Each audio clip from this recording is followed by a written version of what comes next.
દેખાય છે એ પંચ મહાભૂતોમાંથી બન્યું છે. 5 મહાભૂત. એમાંનું પહેલું છે એ પૃથ્વી છે. પૃથ્વી દેખાય ને, ધરતી જેના ઉપર, જેના ખોળે બેઠા છે. આપણી 2 માં છે, ભારતના લોકોની 2 માં. એક જે આપણને જન્મ આપે, અને બીજી જે આપણી માં ને એની માં ને એની માં ને એનાય દાદા ને એનાય બાપ ને બધાને ખવડાવે પીવડાવે, એ મારી ધરતી માં. એ ધરતી માતા એક. બીજું છે આકાશ. ઉપર દેખાય છે ને, કેવું ખુલ્લું હોય. આપણે બધા ગામડાના માણસ છે ને, ઘરમાં હોવાનું ન ફાવે. બહુ ટાયર્ડ હોય તો હોઈ જાય, બાકી 12 મહિના એને એમ થાય કે હાટ ખુલ્લા આકાશમાં હોય. બહાર હુવો એટલે તમારું મન એકદમ આનંદિત થઈ જાય, તબિયત સુધરી જાય. ઘણાને હવા ખાવા અમારા શહેરમાં હોય ને, એ બધા હવા ખાવા ગામડે આવે. આપણે તો ગામમાં અત્યારે કેટલું સરસ વાતાવરણ છે.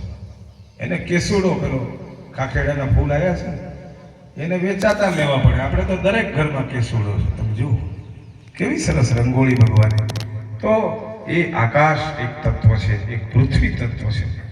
બીજું આ કળશમાં જે પાણી ભર્યું છે, જે પાણી વગર આપણે ચાલે નહીં, એ જળ તત્વ, એ ત્રીજું તત્વ.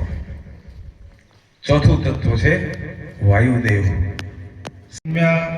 મહિના 2 મહિનાના થયા, 25 વર્ષના થયા, પરણ્યા, ખેતી કરી, નોકરી કરી, ધંધો કર્યો, 100 વર્ષનું ભગવાન આયુષ્ય આપે આપણને. એમાં કઈ ગડબડ થાય એન્જિનમાં તો વચ્ચે જતા રહેવાય, એવું કઈ નક્કી નહીં. પણ આપણે જવાનું ક્યાં? ફરી પાછા આમાં ભળી જવાનું.